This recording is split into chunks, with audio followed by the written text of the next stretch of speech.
So today we'll discuss cough again.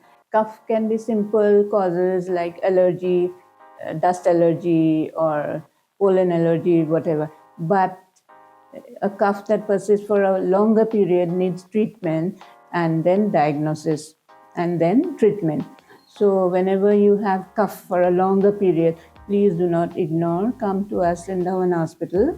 We will examine you, do the relevant investigations, and then treat accordingly. It could be simple like a bronchial asthma, allergic bronchitis, but it would also be some serious problems like TB, etc. So whenever you have a prolonged cough of, say, more than 2 weeks, please come and visit Dhawan Hospital.